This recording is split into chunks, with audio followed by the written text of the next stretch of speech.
ladies, welcome to today's broadcast. We're going to talk about when to move in with him, when to move in with your boyfriend. And this is an important conversation to have because it's easy to start to think about moving in with your guy, especially when you're spending a lot of time at his house. Perhaps you are spending 2 to 3, maybe even 4 nights sleeping over at his house, and you're commuting and he's sleeping at your house, and you guys start to talk about moving in together. And so let's start with the question that I really encourage all of you to ask if you're contemplating this, or maybe it's something you were wondering about for future relationships, is why are you moving in together? Why do you want to move in with your man? And so the first thing that comes up for me when I think about, especially when I was younger, why I would want to live with somebody, and why especially younger women want to live with a man, and is because for survival needs, right? For saving money. And so that's not a bad thing. It's just like, let's move in together. We'll save a bunch of money. We can share the expenses, and that'll make our life easier. But I do not recommend moving in with the man for survival reasons. And here's why. I'm all about teaching women how to create conscious relationships that are based on a new paradigm, not based on survival. Sure, when we're younger and when we're in our child rearing days, we do look for a partner that can support and protect and provide for us and our children if we decide to have them. So I get that that's a different conversation. And I hope you get that too, because I'm talking to middle-aged women like myself, and those of you who resonate with my work. It's not just for middle-aged women, but that's really specifically most of the women that come to me are in their 40s, 50s, 60s, and on. And so we want to be in a place in our life where we're living together for the new paradigm, which is we come together for the purpose of growth, support, love, and to evolve.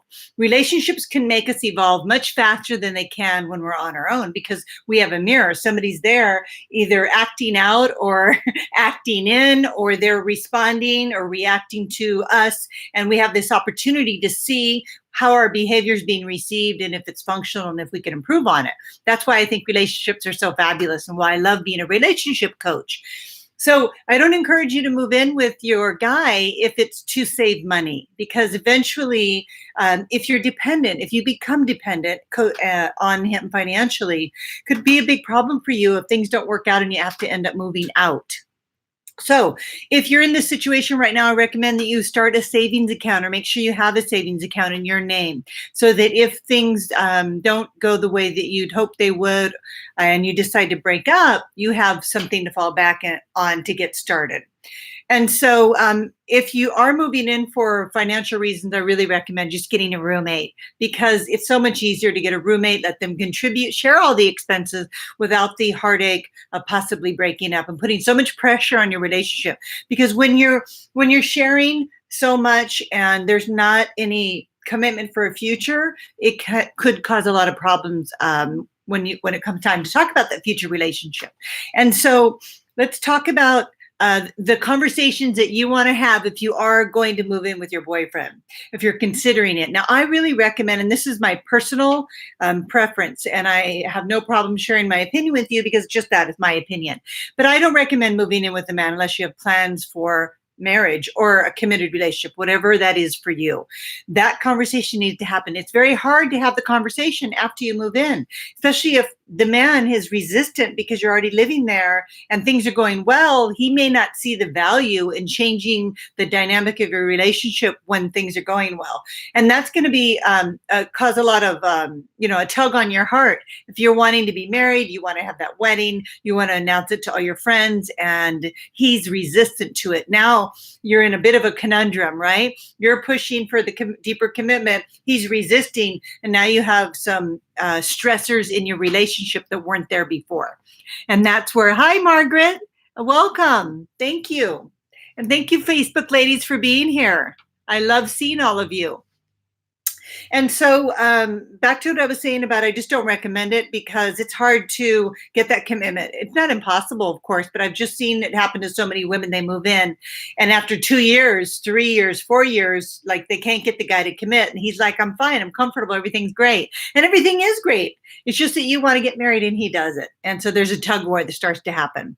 And it doesn't always bode well for you. So if you are going to move in together and you've had the conversation about a future commitment, I would recommend waiting till you have a ring on your finger. Get the engagement ring first before you move in. Because once a man invests in you, and it's just not about money, it's an investment. He takes time to think about it. He pulls out his wallet. He does make a big investment in you to buy you an engagement ring. And when a man does that, he's really committed to you. He's committed to a future with you and a life with you. So moving in after you have the engagement ring is going to make you feel a lot more safe. And when a woman feels safe and secure with a man, she can open up and blossom. And he's going to benefit from that security that he creates, that he's committed to you. You can then relax and allow things to unfold with all that stress that we tend to get when we don't have that commitment that we want. And so before you do move in, you want to make sure that you have that awkward conversation around finances. That finances is actually the number one reason why people break up is miscommunications about money, how money's spent, how much money you have.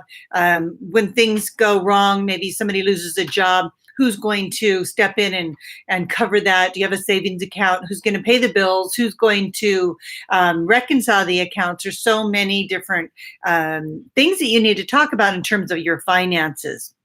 Are you going to split the mortgage? Is there a mortgage? Are you going to share the rent? If you're not going to share the rent, what's the expectation? And it's not just about finances, even though that's the number one thing that breaks people up. The more microscopically honest you can be about your finances, if you're going to move in, the better. You don't want it to come up later after the fact, if you guys try to get a loan to buy a home, that your credit is not good. So I don't think it's a good thing or a bad thing that your credit's not good. There's no judgment. It's just a thing, right? If you don't have good credit, then you may not be able to contribute in that way. Being as honest as you can about that is best, because your man needs and deserves honesty from you, because he doesn't want to be caught off guard. If you're not honest up front, you're going to have that conversation later, and it's going to be even more difficult. So have those difficult conversations, and remember, those things don't have to define you. You're not your debt. You're not your bad credit score if you have one. Those are just things that happen. So make sure you don't lead with that being a part of your identity. And what I mean by that being a part of your identity is being in that victim mode where you think that you are your debt, or you think you are your unemployment, or you think you are these things. That's not who you are. They're just things that happen to you. Things that happen to all of us. All of us have gone through challenges with finances, challenges with abusive relationships, challenges with divorce, right? Challenge with picking the pieces up and putting your life back on track. If I allowed all of the things that happened to me to identify who I am, I would not be here right now, right? I would still be in victim mode, thinking that everything just happened to me, when in reality, I make conscious choices or unconscious choices all along to get me where I got. So remember, there's not any mistakes, they're just lessons, especially if you don't repeat them. So make sure you have that money talk. And then once you move in with somebody, you're not just sharing space, you're sharing everything. So consider this decision wisely. And if you have a hard time making a decision whether or not you should move in with him, I want you to look at, if you have a hard time making decisions about relationships, this is a big decision, and you want to get really crystal clear on it. And you want to have the courage. You want to have the courage to have those courageous conversations, so that when you move in, you have some structure. One of the biggest things that you will encounter is your communication approaches, techniques. Who communicates how, and how are you going to communicate and resolve conflicts when you're in the home living together? This is another big one. How are you going to communicate? I recommend setting appointments. You've heard me talk about that. I recommend not scorekeeping. This means that you don't keep track of how many times he did something, so that you can unload about it and bring up all of these things. Scorekeeping is really toxic for relationships. So watch that scorekeeping. Bringing up the past is another thing. I recommend not bringing up something that's longer than a week. So if something happened a week ago and you haven't discussed it, I wouldn't bring it up. If it's that important to you, then you need to bring it up within a week, because a lot of times men will be like, I don't know what you're talking about.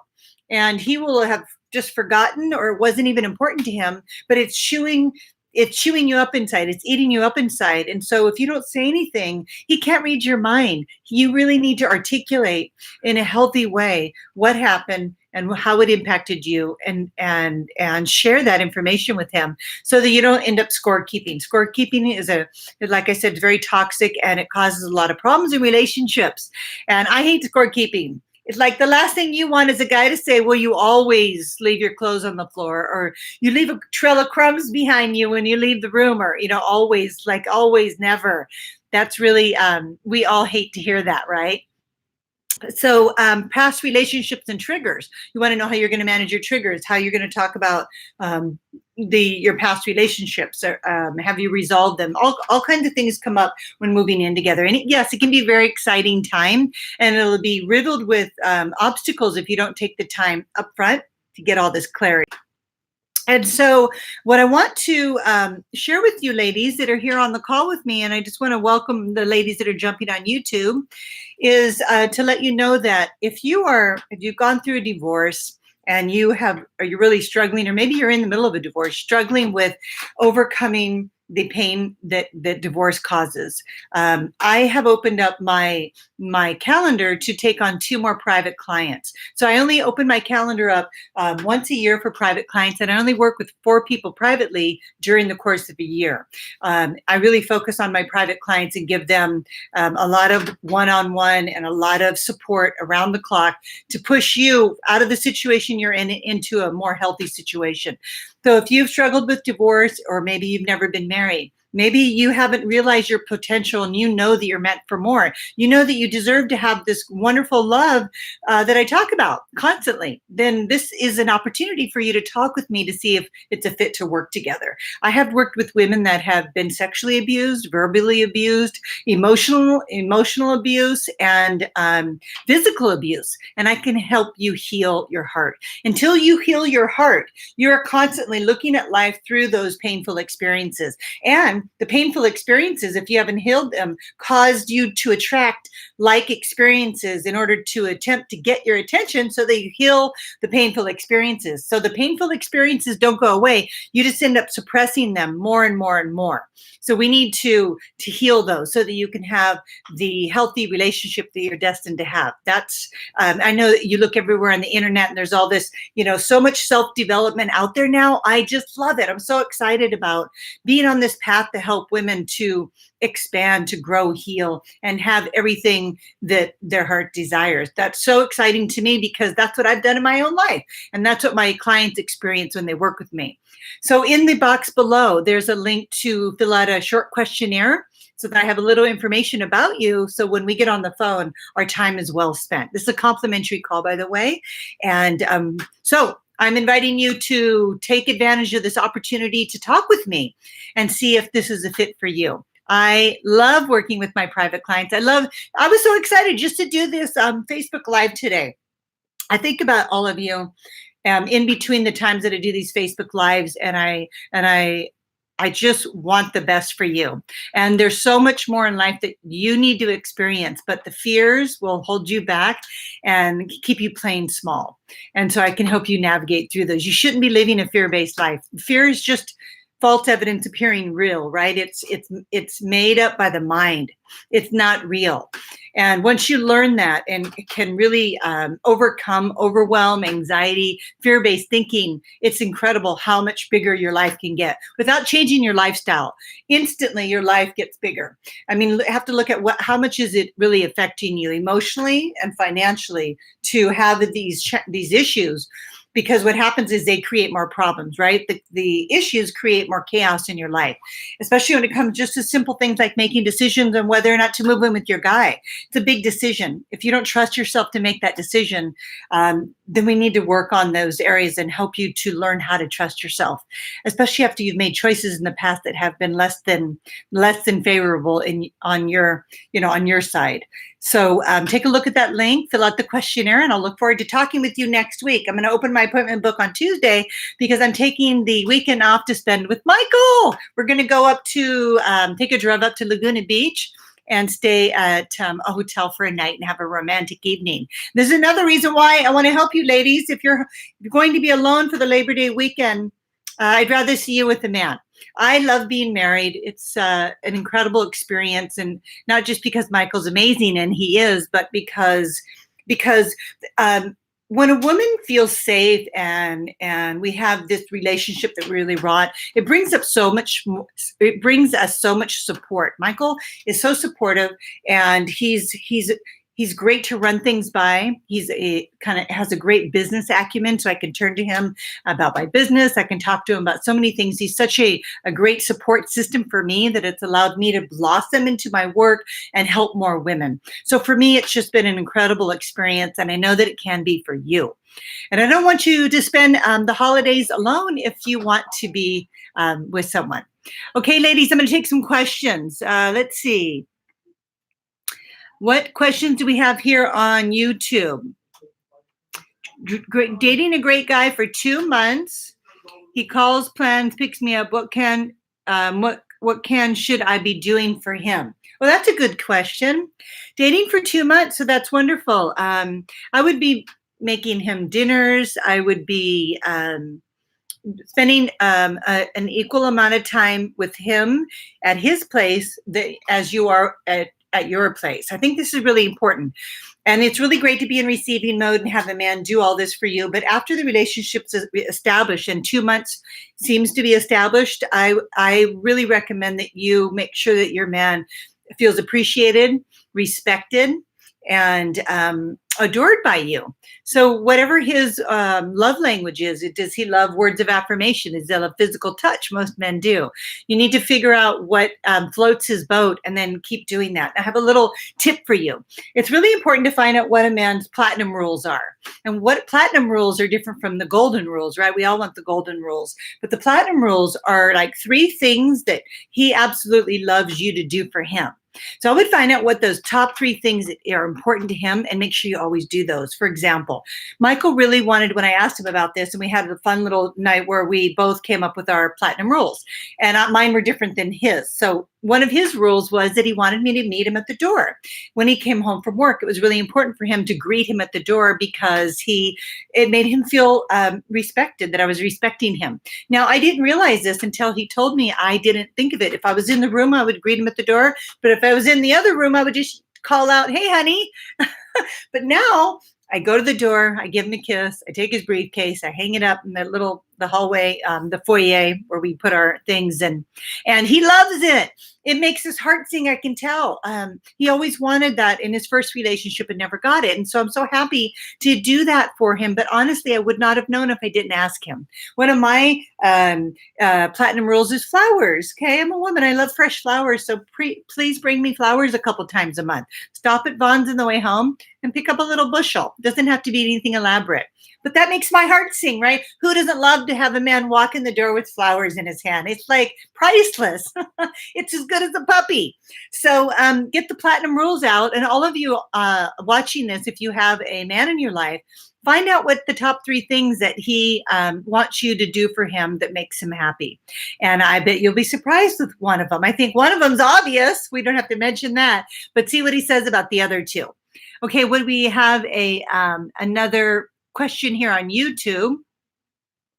You're welcome. How do I get your number? So what you're going to do is fill out the questionnaire, and I will have your number, and then I'll reach out to you with my appointment book, and you can schedule a call with me, okay? And let's see, any other questions? Okay, what about here on Facebook, ladies? Got any questions for me? I'm just scrolling through. Madeline wants to know if move in after you get the ring. I highly recommend it. I would never move in with a man unless I had a ring on my finger. That's just me, because I've lived with boyfriends, but I didn't have an intention of marrying them. That was fine when I was younger, and we had a great time. And when it was over, and you moved on. But when I was ready to get married, I wanted that discussion to have happened about our future, so that there was no misunderstanding or that tug of war that happens after you move in.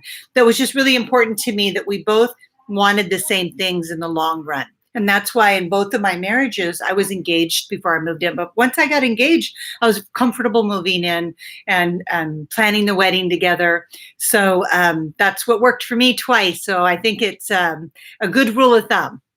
Okay, do we have any other questions here? You're welcome, ladies. Thank you for being here. I'm going to check one more question. How do you talk about triggers without triggering each other? Great question. All right, last question. How do you talk about triggers without triggering each other? And so triggers are wonderful, and they give you the insight into the thing behind the thing. So you really want to pay close attention to your partner's triggers. And initially, I would watch to see if you can intuitively figure out what the trigger is, where the trigger is sourcing from. And that is one of your jobs as a partner in a relationship. It is your job to help figure out where your partner's triggers are coming from. Because until you do, you're going to take it personal. He comes home, he's short with you, and you're like, oh, can't believe how rude you were. But wait a minute, what happened before he walked in the door? Is it really about you? Or is it something that happened? Though when Michael comes home, if that's ever the case, which honestly, I can say rarely it is, but if I see that he's got something going on, I don't take it personal. I notice it, and I usually give him time to process by going and taking a bath. And then when I come out of the bathtub, he's usually worked through it, and then I can ask him about it. But if somebody's triggered and you walk up to him and you go, what's going on? It could actually cause the trigger to expand and become even more triggered. And so you want to find out what is causing the trigger. And it could be money, could be something happened at work, could be they got some news from a loved one on the phone. I mean, you just don't know. So the important thing is not taking a trigger personally. And sometimes what you might notice is your boyfriend's tuning out. Maybe during a show, he's going into his mind and thinking, and you're watching the show and he missed it because he was like gone unconscious into his thinking mind. So something like that, I would bring up later. So I wouldn't bring it up in the moment. You always want to wait a little while when there's a trigger. Like if there's a trigger at night, go ahead and wait till the next morning, because you wake up and it's like, hey, sweetie, I noticed that there was something on your mind last night, or you seemed a little more upset than usual about blank. Can you want to share with me what that was about so I can understand you? So putting some distance between you and the trigger is really important, because you don't want to be the brunt of the trigger, right? You don't want to become, get hammered by the trigger, because when you're in a trigger, we're unconscious and we'll usually lash out unintentionally at the person in front of us, thinking that they're causing the trigger. But I have a rule of thumb. If somebody steps on your toe, it hurts. If it hurts an hour later, it was already infected. Most of us have a bunch of little infections running. So your boyfriend comes home or you meet him and he steps on that infected toe and boom, you blow up, right? But it really wasn't about what he said. That was just the trigger that opened up the wound and is causing the now issue. You're bringing the past into the present and contaminating your relationship. And that's why I love working with women privately, because I can help you heal the triggers. You don't want to have any triggers. I don't have any triggers. There's nothing that Michael's going to do that's going to trigger me. That's not true. Sometimes I get triggered about my kids. I'll be honest, because I'm a mother and I get sensitive. So if something's going on and Michael asks me and I haven't really processed it, I can get a little like, my ego can get a little uptight. That's the best way to describe it. So my ego gets a little triggered. So not me, because I want to identify from the being that I really am, my higher self. But my mind definitely can get triggered sometimes. So I hope that helps you with how to handle triggers. Put some distance between you and the trigger. Bring it up later after the trigger has kind of moved away. See if you can track your partner's triggers and figure out where they're sourcing from, so that when you do have a conversation, he's not going to take it so personally and feel like he's under attack, because that's what most people feel like when you're talking about their triggers. They feel like they're being attacked when you really just mean well.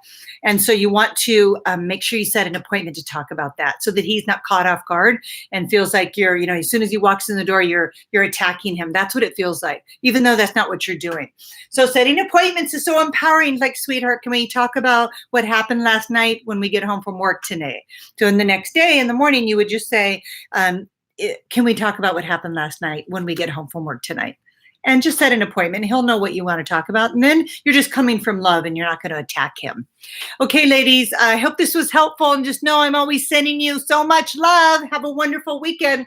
Don't forget to check out the link, the job form, copy and paste it into your browser. Fill out the questionnaire if you're interested in talking to me about private coaching. So you can change your life, and by January, be dating with success and in a great relationship. I can help you turn your life around in such a short time. You won't even believe it, but it's true. It can happen. It happened for me. It happens for all my clients. It can happen for you. Okay, ladies, sending you lots of love. See you next Thursday. Bye. Bye.